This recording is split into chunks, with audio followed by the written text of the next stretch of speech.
தேர்தலுக்கு முந்தைய கருத்து கணிப்பில் பார்த்தீங்கன்னா தேஜஸ்வி யாதவ் தான் முதன்மை வகிக்கிறார். அவர் வெற்றி பெற வாய்ப்பு இல்லை. இப்போ முதலமைச்சர் வேட்பாளராக அவரை சொல்கிறாங்க.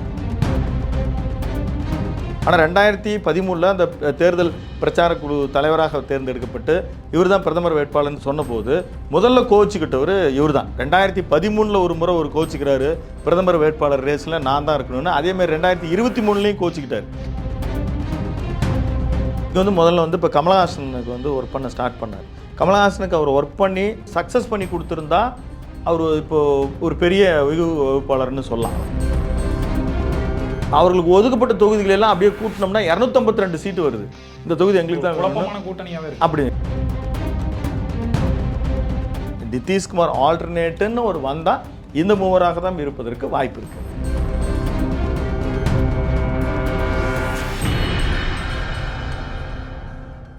அறம் தமிழ் நேயர்களுக்கு வணக்கம். பீகார் சட்டசபை தேர்தலுக்கு இன்னும் 10 நாட்கள் உள்ள நிலையில் அங்கு யாருக்கு வெற்றி வாய்ப்பு பிரகாசமாக உள்ளது? என்டிஏ கூட்டணிக்கா, இந்தியா கூட்டணிக்கா? இது பற்றி விவாதிக்க நம்முடைய இணைந்திருக்கிறார் அறம் தமிழேட்டர் திரு விஜயராகவன் அவர்கள். சார் வணக்கம். வணக்கம் ராமகிருஷ்ணன். சார், பீகாரில் 7.5 கோடி மக்கள் இருக்காங்க. அங்கே பல விஷயம் சொல்லப்படுது. கூட்டணி ஆட்சி தான் அமையும், தனிப்பெரும்பான்மை யாரும் வாங்க முடியாது, ஜாதி ஓட்டுகள் தான் வெற்றியை தீர்மானிக்கும்னு சொன்னால் கூட ஜென் இசட் தலைமுறையினர் தான் இந்த வெற்றியை தீர்மானிப்புன்னு ஒரு பேச்சு கூட அங்கே அடிபடுது. இதை எப்படி பார்க்குறீங்க நீங்கள்? இல்லை, ஏன் அப்படி ஒரு பேச்சு எழுகிறது அப்படின்னா, ஜென்சி வாக்காளர்கள் அங்கே அதிகமாக இருக்கிறாங்கன்றது உண்மைதான். இப்போது கிட்டத்தட்ட ஒரு 7.5 கோடி வாக்காளர்கள் அங்கே இருக்கிறாங்க. 243 தொகுதிகள் பீகார் சட்டசபை கொண்டிருக்கிறதா. மேலவையும் இருக்குது, அங்கே மேலவையிலையும் 75 சீட்டுகள் அவங்களுக்கு இருக்குது. இந்த ஜென்சி வாக்காளர்கள், அதாவது 1997 2012 பிறந்தவர்களே அப்படி சொல்கிறாங்க. முதல் தலைமுறையாக வாக்காளர்களே கிட்டத்தட்ட 15 லட்சம் பேர் இருக்கிறதாகவும், இதில் 25 லட்சம் பேர் இளைஞர்களாகவும் இருக்கிறதா ஒரு கணக்கு இருக்குது. அதாவது நாட்டிலேயே இளைஞர்கள் அதிகமாக இருக்கிற ஒரு மாநிலமாக இப்போ அறியப்படுகிறது. அந்த வகையில் தான் அவர்களை குறிவைத்து தான் எல்லாருமே ஒரு எலெக்ஷன் மேனிஃபெஸ்டோ ரெடி பண்ணியிருக்காங்க. அதுலேயும் இன்னும் சொல்லப்போனால் அப்படி வாய்ப்பு இருக்கான்னு தெரில. வீட்டுக்கு ஒரு அரசு வேலை தரப்படும் இந்த மகாபந்தன் இந்திய கூட்டணி தேஜஸ்வி சொல்லியிருக்காரு. அது எந்த வகையில் அது வாய்ப்பு இருக்குன்னு தெரியல.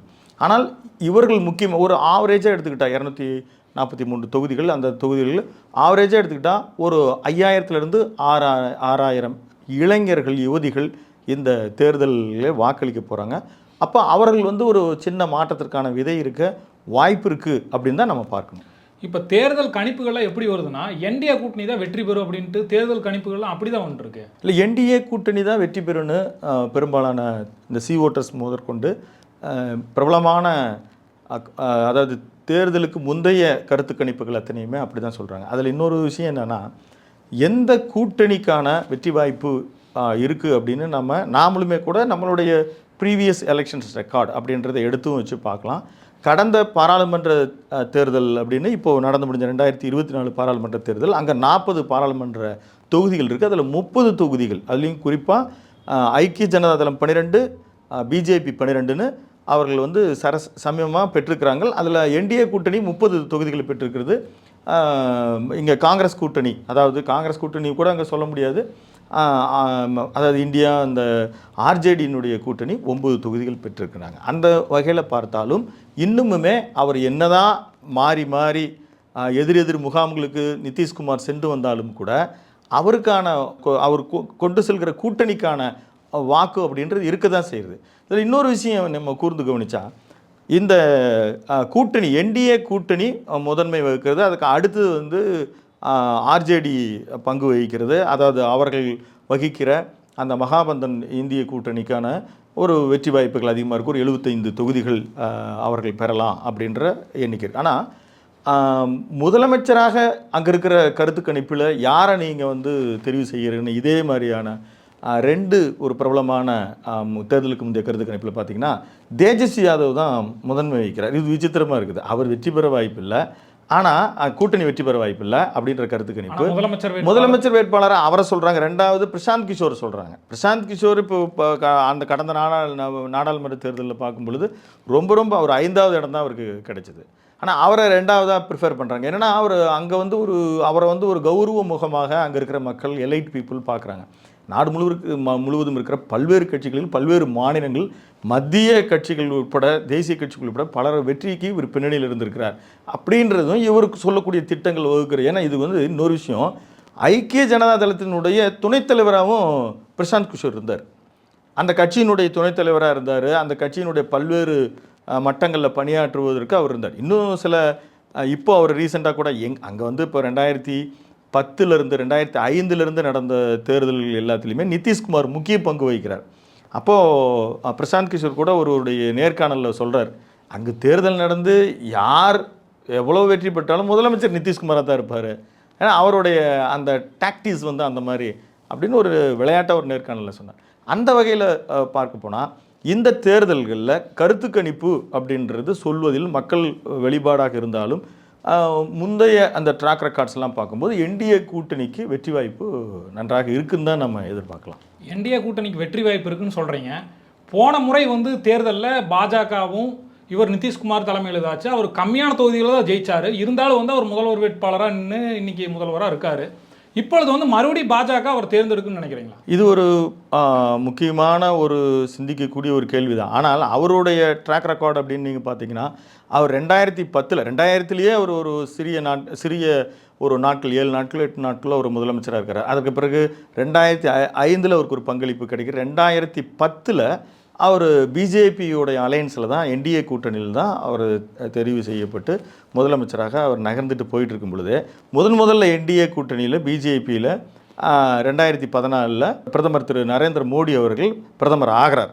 ஆனால் 2013 அந்த தேர்தல் பிரச்சார குழு தலைவராக தேர்ந்தெடுக்கப்பட்டு இவர் தான் பிரதமர் வேட்பாளர்னு சொன்னபோது முதல்ல கோச்சிக்கிட்டவர் இவர் தான். 2013 ஒரு முறை ஒரு கோச்சிக்கிறாரு, பிரதமர் வேட்பாளர் ரேஸில் நான் தான் இருக்கணும்னு. அதேமாதிரி 2023 கோச்சிக்கிட்டார். அதை நம்ம அடுத்து சொல்கிறோம். இப்போ இந்தியா கூட்டணி இவர் தானே உருவாக்குறாரு, இவரும் மம்தா பானர்ஜியெல்லாம் சேர்ந்து தான் உருவாக்குறாங்க. அங்கே 2013 வந்து அவர் மோடி எல்லாம் பிரைம் மினிஸ்டர் கேண்டிடேட்டா அப்படின்னு சொல்லி அவர் வந்து நான் ஒரு சீனியாரிட்டி இருக்கிறேன், இங்கே நான் கேபினெட்டில் வாஜ்பாய் கேபினெட்டில் இருந்தேன், எவ்வளோ வேணும் அப்படின்னு சொல்லி ஒரு வெளியில் வர்றார். 2013 வெளியில் வந்தவர் வந்த வேகத்திலேயே ஆர்ஜேடியோட கூட்டணி வைக்கிறாரு. அப்படியே அவர் 2015 காங்கிரஸ் கூட்டணியோட ஒரு காங்கிரஸ் ஆர்ஜேடி கூட்டணியோட மீண்டும் அவர் தேர்தலை சந்திக்கிறார், வெற்றி பெறுகிறார். அது 2017 மீண்டும் அவருக்கு வந்து இந்த கூட்டணியில் இருக்கக்கூடிய தேஜஸ்வி யாதவ் மேலே ஒரு ஊழல் குற்றச்சாட்டு வருது. அவர் ரிசைனே பண்ண மாட்டேன்றார். அதனால் இவர் போய் ஃபஸ்ட்டு ரிசைன் பண்ணி டோட்டலாக அந்த அமைச்சரவை எல்லாருமே பதவி விலக்கு செஞ்சுட்டு அப்படியே பிஜேபி கூட்டணியோட அவர் மீண்டும் வந்து முதல்வராகிறார். அப்படியே பிஜேபி கூட்டணியோடையே வந்து 2020 அவர் தேர்தலில் எதிர்கொள்கிறார். அங்கே அவர் 43 சீட்டுகளை தான் பெறுறார். 79 சீட்டுகளை பிஜேபி பெறுது, 78 சீட்டுகளை வந்து ஆர்ஜேடி பெறுது, ராஷ்ட்ரிய ஜனதா தளம் பெறுது. காங்கிரஸ் ஒரு 16 தொகுதிகளை பெறுகிறது. ஆனால் அவர் வந்து 2020 அப்படியே ட்ராவல் பண்ணிட்டு வரும் பொழுது அங்கே வந்து பிஜேபி கூட்டணியோடு அவருக்கு ஒரு பிரச்சனை வருது. மீண்டும் அங்கேருந்து வெளியில் வராரு. காங்கிரஸ் அந்த இந்தியான்ற சொல் உருவாக்குறதுலேருந்து எல்லாமே அவர் பங்கு வகிக்கிறாரு. அதாவது நரேந்திர மோடிக்கான ஒரு ஆல்டர்னேட்டிவ் பிளானாக போயிட்டு இருக்கிற பொழுது அவர் இந்த மம்தா பானர்ஜி இவங்களோடையும் பிரைம் மினிஸ்டர் கேண்டிடேட்டாக தன்னை அறிவிக்கலை. அதில் ராகுல் காந்தி தான் பேச்சு அடிபடுதுன்னு தெரிஞ்சோடனே அங்கேருந்து வந்து மறுபடியும் பிஜேபியோட சேர்ந்துக்கிட்டார். இப்படி இவருடைய ட்ராவலுடைய ட்ராக் ரெக்கார்ட்ஸ் மாறி இருக்குது. அதுக்கான நியாயத்தை கற்பிக்கிறாரு. அவர் வந்து சிரிக்கிறாரு. இப்போ வந்து இன்றைக்கி ஆளுகின்ற இப்போ ஆக்சுவலாக சென்ட்ரல் கவர்மெண்ட்டு கடந்த 2014 19 அவர்கள் பெரும்பான்மை பெற்றிருந்தாலும் கூட்டணி கட்சிக்கு வாய்ப்பு கொடுத்தாங்க. இந்த முறை தான் ஒரிஜினலான ஒரு கூட்டணி ஆட்சி நடைபெறுது. அதில் முக்கிய பங்கு நிதிஷ்குமார் வகிக்கிறார். இப்போ ஷீட் ஷேரிங் வந்து எப்படி பண்ணியிருக்காங்கன்னா 101 சீட் என்டிஏ கூட்டணியில் ஐக்கிய ஜனதா தளம் 101 சீட்டை வந்து பிஜேபியும் பகிர்ந்துருக்குறாங்க. மற்ற கட்சிகளுக்கெல்லாம் அவங்க வந்து சீட்டை பகிர்ந்து கொடுத்துருக்குறாங்க. 2020 இவங்களோட இருந்த விஐபின்னு கட்சி சொல்லுவாங்க, விகாஷன் இன்சான் பார்ட்டி. அந்த விஐபி கட்சியினுடைய முகேஷ் ஷஹானின்னு சொல்லி அவர் கடந்த முறை பிஜேபி என்டிஏ கூட்டணியில் தான் இருந்தார். இப்போ வந்து அவர் இந்தியா கூட்டணியில் இருக்கார். கடந்த முறை 4 தொகுதிகளை தான் அவரால் வெல்ல முடிஞ்சு, 11 தொகுதிகளில் அவர் கண்டெஸ்ட் பண்ணி இவர் இப்போ இங்கே இந்தியா கூட்டணியில் துணை முதலமைச்சர் வேட்பாளராக அறிவிக்கப்பட்டிருக்கிறார். அதையும் நம்ம பேசுவோம். இப்போ இந்த மாதிரி அவருடைய ட்ராக் ரெக்கார்டு எப்படி இருந்தாலும் சரி தன்னை தற்காத்துக் கொள்வார். நீங்கள் இப்போ கேட்டீங்க சார், இந்த முறை வந்து அவர் வெற்றி பெற்றால் முதலமைச்சர் கேண்டிடேட்டாக அறிவிக்க வாய்ப்பு இருக்கா? வாய்ப்புகள் மிக குறைவு. இவர் இந்த முறை கடந்த முறை ஒரு 43 சீட்டுகளை பெற்று வந்தார். வேறு வழி இல்லை, இவர் வச்சுக்கிட்டாங்க. இந்த முறை இவர் இதே 43 பெற்று ஒருவேளை ஒரு 100 சீட்டுகளை வந்து பிஜேபி வெல்கிறதாக வைத்து கொண்டால் அவங்க நிச்சயமாக முதலமைச்சர் கேண்டிடேட் மாற்றுவதற்கு ஏராளமான வாய்ப்பு இருக்குது. மத்திய அரசில் ஒரு முக்கியத்துவம் கொடுப்பதற்கும் வாய்ப்பு இருக்குது. ஆனால் அது நிதிஷ்குமார் ஏற்றுக்குவாரான்னு தெரியல. ஒரு பிரச்சனை என்னன்னா, மத்திய அரசு இன்னைக்கு நிதிஷ்குமார் மற்றும் சந்திரபாபு நாயுடுனுடைய தயவில் தான் போகுது. அதையும் நம்ம நோட் பண்ணிக்கணும். ஒருவேளை 20 சீட்டு பெற்றாலுமே அவருக்கு முதலமைச்சர் வேட்பாளர் அவரை வந்து கேண்டிடேட்டாக அனௌன்ஸ்மெண்ட் என்ன இப்போ லாஸ்ட்டாக பிரைம் மினிஸ்டர் சொல்லிட்டார், நாங்கள் நிதிஷ்குமார் தலைமையில் தான் நாங்கள் வந்து தேர்தலை எதிர்கொள்ள போகிறோம். அப்படி தலைமையில் அவர் எதிர்கொள்கிறோம், அவர் தான் முதலமைச்சர் வேட்பாளர். அந்த வகையில் ஒரு 50-50 சான்சஸ் இருக்குது. அவர் வந்து முதலமைச்சராகவும் அவர் கேண்டிடேட்டாகவும் ஆக்கப்படலாம், அல்லது ஏதேனும் ஒரு பெரிய அளவில் அவங்க பிஜேபி வெற்றி பெற்று அவரை சமாதானம் செய்து முதலமைச்சர் வேட்பாளரை மாற்றுவதற்கும் ஏராளமான வாய்ப்பு இருக்குது. பிஜேபி ஜெயித்த மாநிலங்கள்லாம் மகாராஷ்டிரா, டெல்லி முகம் தெரியாத ஒரு புது ஆட்களை தான் இறக்குனாங்க. இங்கே வந்து அப்படி யாரை இறக்க முதலமைச்சர் வேட்பாளராக இல்லை, முகம் தெரியாதுன்னா நமக்கு வந்து அதாவது அந்தந்த மாநிலத்திற்கு வெளியில் இருப்பவர்களுக்கு அவர்கள் வந்து அதிக அறிமுகம் இல்லாமல் இருக்கலாம். நம்ம ஒரு சில மாநிலத்தில் ஒரு பிரபலமாக இருப்பாங்க.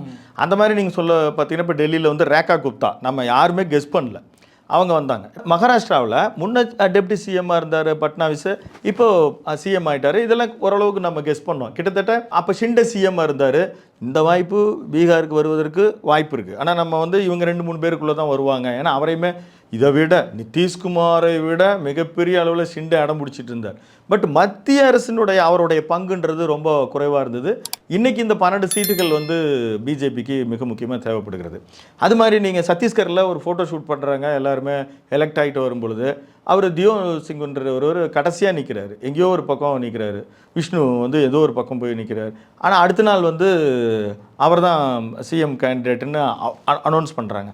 இது மாதிரி ஒடிசாவில் அவர் பேர் மோகன் தான், மத்திய பிரதேசில் அவர் பேர் மோகன் தான். இவங்க எல்லாமே வந்து நம்ம எதிர்பார்க்கவே இல்லை. ஆனால் அங்கே நீங்கள் அந்த ரூட் அப்படின்னு பார்த்தீங்கன்னா அடிப்படையிலிருந்து பிஜேபியில் வளர்ந்தவர்களாக இருக்கிறவங்க தான் அவங்க டிக்ளேர் பண்ணியிருக்காங்க. அப்படி பார்க்க போனீங்கன்னா இன்றைக்கி பிஜேபியில் அங்கே 2 டெப்டி சிஎம் பீகாரில் இருக்காங்க. ஒன்று சாம்ராட் சௌத்ரின்னு ஒருத்தர் இருக்கிறாரு, இன்னொரு விஜயகுமார் சின்ஹான் இருக்கிறார். இவங்க 2 பேர்லேயே நீங்கள் வந்து கூட இன்றைக்கி டெப்டி சிஎம்மாக இருக்கிறவங்க இன்றைக்கி அவங்க அடுத்து சிஎம். ஏன்னா அவர் சாம்ராட் சௌத்ரி வந்து பிஜேபியினுடைய ஒரு மாநில தலைவராகவும் பொறுப்பு வகிச்சிருக்கிறார். ஆனால் அவர் 2018 தான் ஆர்ஜேடியிலேருந்து இங்கே வந்து பிஜேபியில் சேர்ந்துருக்கிறார். அப்படி பார்த்தீங்கன்னா விஜயகுமார் சின்ஹா வந்து ரொம்ப நாள் ஸ்பீக்கராக இருந்திருக்கிறார் பிஜேபி கட்சியிலேயே அங்கம் வகித்து அடிப்படையிலிருந்து அந்த ஆர்எஸ்எஸ் டச் இருக்கணும். அப்படி வரும்போது விஜயகுமார் சின்ஹாவுக்கு கூட ஒரு நாளைக்கு எதிர்காலத்தில் அந்த வாய்ப்பு இருக்கலாம், நிர்வாக திறன்களை கையாண்டிருக்கிறான்ற வகையில்.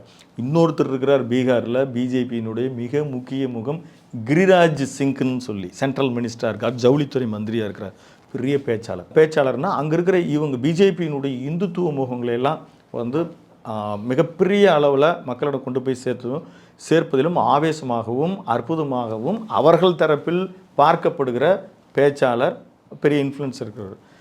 எது வேணாலும் நடக்கும். நிதிஷ்குமார் ஆல்டர்னேட்டுன்னு ஒரு வந்தால் இந்த மூவராக தான் இருப்பதற்கு வாய்ப்பு இருக்குது. நீங்கள் இத்தனை முதல்வர்கள் பேர் சொன்னீங்க, பிஜேபியிலேருந்து நிறுத்துவாங்க, என்டிஏ கூட்டணி தான் வெற்றி பெறுன்னு. ஆனால் வந்து இன்னும் கருத்து கணிப்புகள் எப்படி வருதுன்னா, இந்தியாவிலேயே வியூக வகுப்பாளர் அப்படின்னு சொல்லப்படுற பிரசாந்த் கிஷோருக்கு வந்து இது வாய்ப்பு அதிகமாக இருக்கிறதுனும், புதுசாக அவர் இறங்கியிருக்கனால பல விஷயங்கள் சொல்கிறார். 20 ஆண்டு ஆட்சியோட நான் வந்து ஒரு வளர்ச்சி பாதை கொண்டு போவேன், ஜாதியற்ற ஒரு இது அப்படிங்கிற மாதிரி புதுசான முயற்சிகள் பண்ணுறாரு. இளைஞர்களை இழுக்கிற மாதிரி இருக்குது. அவருக்கு என்ன வாய்ப்பு இருக்குன்னு நினைக்கிறீங்க? இல்லை, அவருக்கான வாய்ப்புகள் அவர் ஏற்கனவே ஆண்டு கொண்டிருந்த அல்லது ஆட்சிக்கு வர இருக்கக்கூடிய இப்போ இந்த ஒய்எஸ்ஆர் காங்கிரஸ்க்கெல்லாம் ஒர்க் பண்ணி கொடுத்தாரு, ஜெகனுக்கு ஒர்க் பண்ணி கொடுத்தாரு, மம்தா பானர்ஜிக்கு ஒர்க் பண்ணி கொடுத்தாரு. இது மாதிரிலாம் பண்ணும்போது அந்த வாய்ப்பு இருக்கிறவங்களுக்கு இப்போ இங்கே வந்து உத்தரப்பிரதேசத்தில் மட்டும் அவர் ஃபெயிலியர் ஆனார். இங்கே வந்து முதல்ல வந்து இப்போ கமலஹாசனுக்கு வந்து ஒர்க் பண்ண ஸ்டார்ட் பண்ணார்.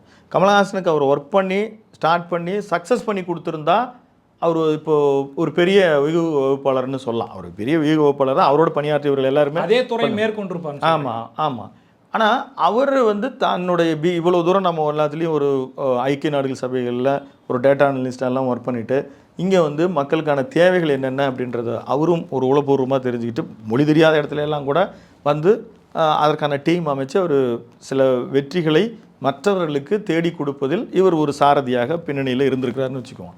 ஆனால் அங்கே பீகாரை பொறுத்த மட்டும் இப்போ நடந்து முடிந்த பாராளுமன்ற தேர்தல்லையே அவருடைய ஒரு பெரிய எஃபெக்ட் இருக்கிற மாதிரி இல்லை. ஒரு சில தொகுதிகளில் தான் எஃபெக்ட் இருக்காது. இன்னும் சொல்கிறார், நான் சிஎம் கேண்டிடேட்டாக கூட இப்போ இல்லைன்றார். இப்போ நீங்கள் படிச்சிருப்பீங்க. அதுக்கு ஒரு காரணத்தை சொல்கிறார். அவர் தொடர்ந்து எந்த அளவில் அவர் ஸ்ட்ரகிள் பண்ணி நிற்கிறார். ஏன்னா பீகார் மக்கள்ன்றது முகேஷ் சகானி மாதிரியான ஒருவருக்கு ஒரு திரைப்பட பின்னணியிலேருந்து ஒரு செட் அமைப்பாளர், ஷாருக்கான் படம், சல்மான் கான் படங்களுக்கெல்லாம் ஒரு செட்டு ஒரு அமைப்பாளராக ஒரு ஆர்ட் டைரக்டராக இருந்த அவர் வந்து ஒரு 44 வயது தான் ஆகுது. அவருக்கு வந்து ஒரு பெரிய ஒரு வாய்ப்பை இன்றைக்கி சட்டமன்றத்துக்குள்ளெல்லாம் போகிற அளவுக்கான வாய்ப்பெல்லாம் ஏற்படுத்தியிருக்காங்க. தன்னை துணை முதல்வர் அப்படின்ற அளவுக்கு அவர் வந்து டிக்ளேர் பண்ணுற அளவுக்கு இந்தியா கூட்டணியில் தேடி வந்திருக்கிறார். இத்தனைக்கும் 1.56% தான், 1.5% வாக்கு தான் வச்சுருக்கிறார்.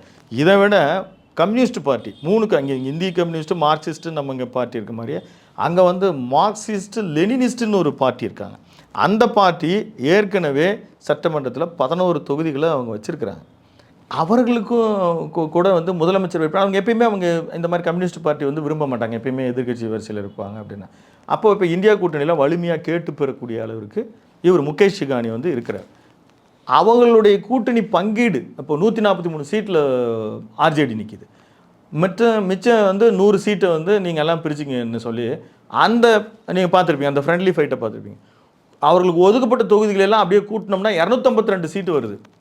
அது எப்படி இன்னுமே ஒரு மேட்சிங் அவங்களால வந்து யார் எந்த தொகுதியை விட்டு கொடுப்பது அப்படின்னு தெரியாமல் இந்த தொகுதி எங்களுக்கு தான் குழப்பமான கூட்டணியாகவே இருக்கு. அப்படி இவங்க தெளிவாக பிரிச்சுக்கணும். 101 மிச்சம் இருக்கக்கூடியது மத்திய அமைச்சராக இருக்கக்கூடிய சிராக் பஸ்வான், லோக் சக்தி அவர்களுக்கு 29 சீட்டு, இன்னும் 2 அவங்களுடைய கூட்டணி கட்சிக்கு 6 தெளிவாக பிரிச்சுக்கிட்டு அவங்க முதல்ல அவங்க களம் கண்டுட்டாங்க. இங்கே வந்து கம்யூனிஸ்ட் பார்ட்டி இவங்க கூட இருக்காங்க, காங்கிரஸ் இருக்கிறாங்க. காங்கிரஸ் இன்ன வரைக்குமே ஒரு பெரிய அளவில் இப்போது அங்கே 2 பெரிய விஷயங்கள் நாடு முழுவதும் பேசப்பட்டது. ஒன்று வந்து ஜாதிவாரி கணக்கெடுப்பை அவர் நிகழ்த்தி காட்டினார், யார் அதிகம் இருக்காங்க என்னன்றதை நிகழ்த்தி இடஒதுக்கீட்டுக்கான முயற்சி செஞ்சார். இன்னொன்று இந்த சிறப்பு வாக்காளர்கள் திருத்தம் அப்படின்ற ஒன்று முதல்ல பீகார் நடக்கும்போது அதுவும் நாடு முழுவதும் ஒரு அதிர்வலைகள் ஏற்படுத்தியிருக்குது. இப்போ இங்கே தமிழ்நாட்டில் கூட பீகார் மாதிரி பண்ணுவாங்கன்னு ஒரு பேச்சு கொண்டு வருது. அது சம்மந்தமான ஒரு கான்ட்ரவர்சி இருக்குது. இந்த 2 நடந்து முடிந்த பிறகு இந்த தேர்தல் எப்படி இருக்குன்னு நாடு முழுவதும் உற்று நோக்கப்படுகிறது. இந்த இடத்துல எதிர்கட்சி இப்போ அங்கே எதிர்கட்சியாக இருக்கக்கூடிய அவங்க இந்தியா கூட்டணி, மகாபந்தன் கூட்டணி, அவங்க இந்த தேர்தல் ஒருங்கிணைப்பும் தேர்தலினுடைய பிரச்சார வியூகத்தையும் அவங்க இன்னும் அதிக முக்கியத்துவம் கொடுத்துருக்கணும். ஏன்னா பாராளுமன்ற தேர்தல் முடிஞ்ச உடனேயுமே அவங்க நிறைய பிரச்சார கூட்டங்களுக்கு போனாங்கன்னு. இன்னும் இங்கே வந்து மிக முக்கியமுகமாக கருதப்படுகிற காங்கிரஸ் கட்சியினோட ராகுல் காந்தி அவர்கள் தேர்தல் இப்போ ஃபஸ்ட்டு பேச ஸ்டார்ட் பண்ண போகுது. அவர் 29-30ஆம் தேதி தான் அங்கே போயே சேர்றாரு. அப்போ அவங்களுக்குள்ள ஒரு கூட்டணிக்குள் அவர்களுக்குள்ள ஒரு ஒற்றுமையின்மையும் தான் இது காட்டுது. நீங்கள் சொல்லுவதை பார்த்தா பீகாரோட தேர்தல் களம் மிக வித்தியாசமான களம்னே தெரியுது. தொடர்ந்து பீகாரோட எலெக்ஷன் வெற்றி வாய்ப்பு யாருக்கு இருக்குன்னு நம்ம தொடர்ந்து பேசுவோம். நன்றி சார். நன்றி. நேயர்களே, தொடர்ந்து இணைந்திருங்கள் அறம் தமிழுடன். நன்றி, வணக்கம்.